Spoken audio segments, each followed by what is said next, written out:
Good evening, everybody. Good evening to all our friends in South Asia and Asia. Good afternoon to all our friends from Europe. And a very early good morning to our friends who are joining us from the Americas.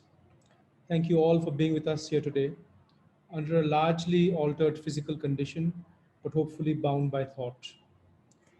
As we begin the 10th edition of the Experimenter Curators Hub, we look back at a decade gone by that has enriched us so deeply and made us believe in the power of dialogue and given us strength in knowing that new possibilities emerge from conversations. This year has been unprecedented in all of our lives, and here we are organizing the hub together in an online format. But just about a year ago, we were together, huddled in creating an amidst a collective energy. Yet there are learnings to take away from this time, and there are questions that we can ask of ourselves. How can we use this time to introspect? How can self-reflection bring about change in the positive? In the introspective action, there's a battle of the opposites, in which there's always a choice and the endless strife that it breeds. This strife creates awareness. We choose to be introspective and we choose to be aware. In the recent past editions, we have spoken about many things: plurality, inclusivity, fraternity, renegotiating histories, comradeship, and many others. And while we continue to hold these values close to us, we continue to expand our horizons. And this year, we've invited one curator from each of the past years of the Hub to come together for the 10th edition.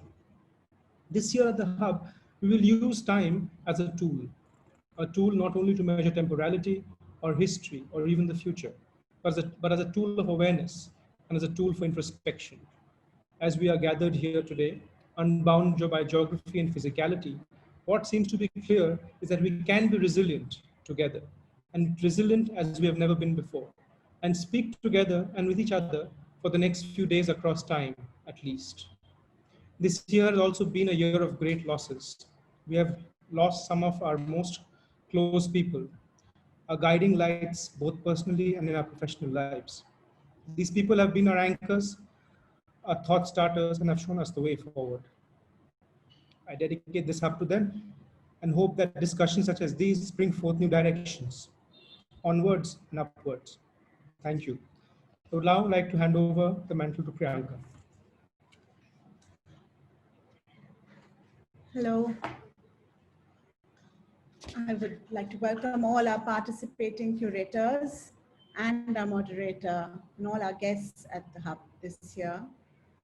As Prateek said, it's a largely altered situation, but we somehow tied over with outside the boundaries of physical space or clock time. So it's so nice to see so many of you who've joined the Hub from all over the world.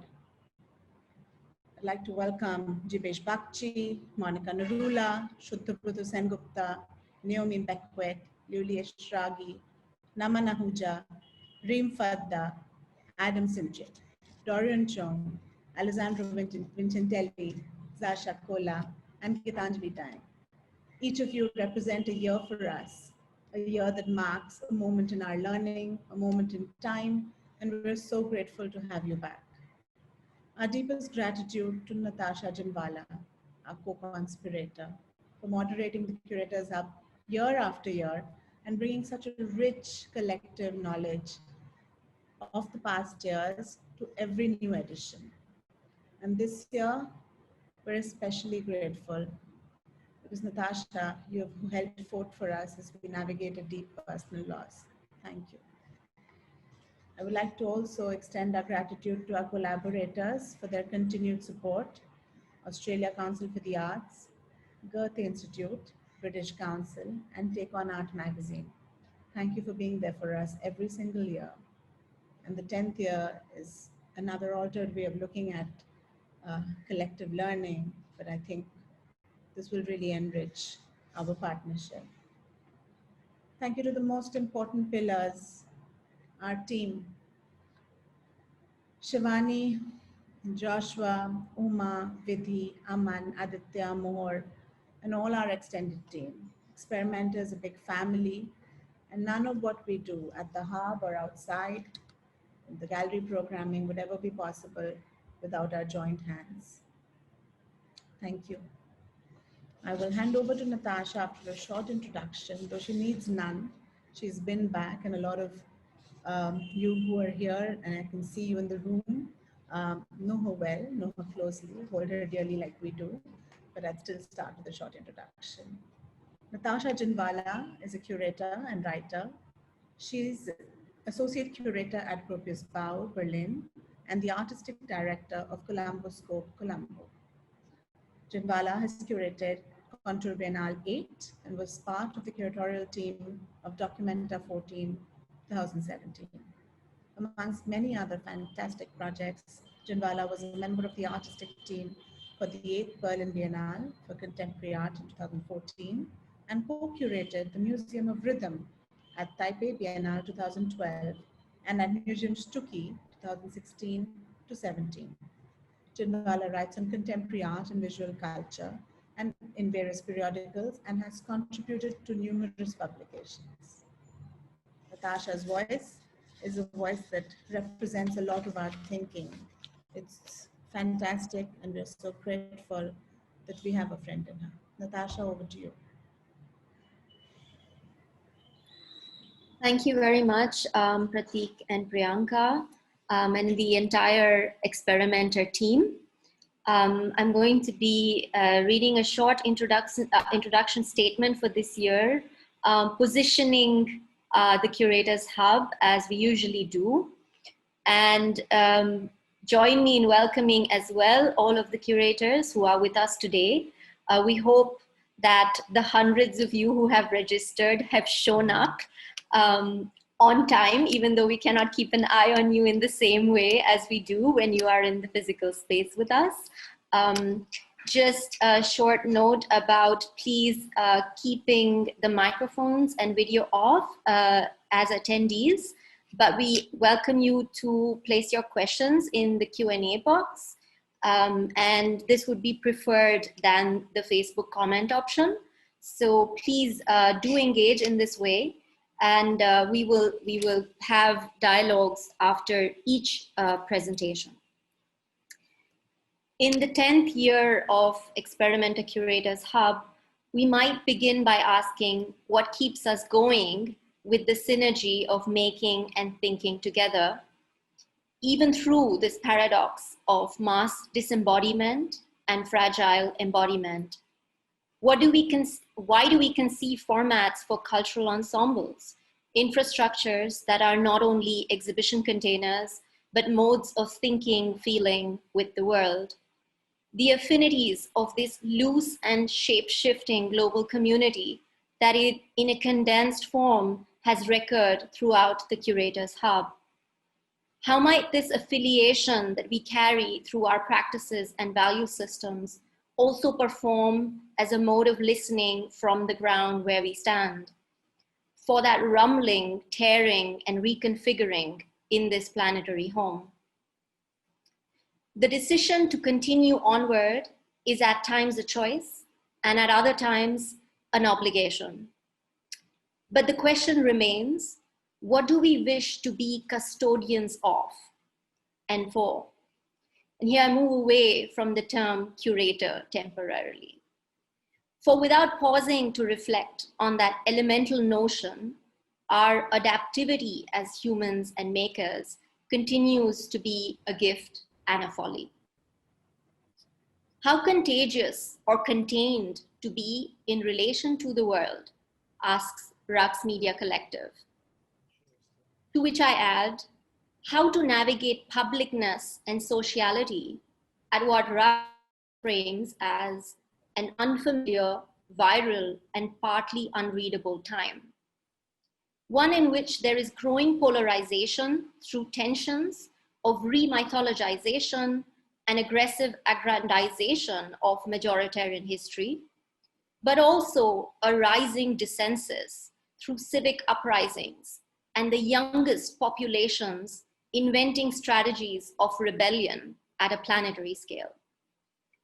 These ripples between the individual and the commons, between different registrations of entrapment, mortality, surveillance, and mass mobilization that relentlessly stir community forming potential and public sentiment are reshaping our age. We are made aware that the question of logistics opens within the body. It is as much interior as exterior. And more than ever, affect and creative impulses course through digital pathways and network devices. Yet, as cultural practitioners, many of us consider the analog nature of social intimacy, proximity to art and its processes, studio visits, and teaching in a physical classroom more crucial than ever. What is lost and what is gained as our vocabularies and tools of dissemination rupture, shift, and scatter onwards. As Sky Arundhati Thomas reflects in her conversations with some of the participating curators of this year, she asks, one of, at least for me, the most interesting things about 2020 has been how the language of transformative justice has leaked into the everyday. Discourses of empathy, care, and radically reimagining political structures, especially those to do with welfare, have become more present in the mainstream. Previously, curator Oğul Durmuşoglu has spoken at ECH about curating as a form of resilience and considering what sort of cultural immune system might we build for today.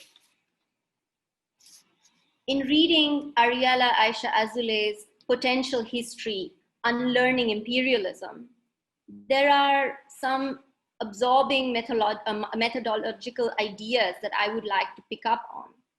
She writes, in tandem with historians inhabiting a looking backward position, other imperial actors are making histories, using violence to mutate worlds to fit their visions of how what exists now can be made past in service of the future of imperial progress, built on the simultaneous engineering of a backward and forward gaze. Then what sort of simultaneous engineering of a backward and forward gaze can we produce as cultural agents of narrativization? Azule suggests that the timeline of modern nation building that led to the invention of the citizen, the refugee, and the infiltrator needs to be reconsidered, and that certain tropes of realism produced by that imperial rhetoric need to be slowed down, interrupted, and diversified. She calls for a reversal of imperial rights and embracing rather the notion of worldly rights, from the right to the right not to. And besides, in conclusion, I'll mention, I've also been thinking towards what it means for curators or cultural organizers to embrace poet Ocean Vuong's reflection, we are all participants in the future of language. How the terms of our participation in the cultural field negotiate with codes of power, as well as exercises of rewriting the continuing present in viral times and fascist domination. How to generate fortitude at a communal level without fortification.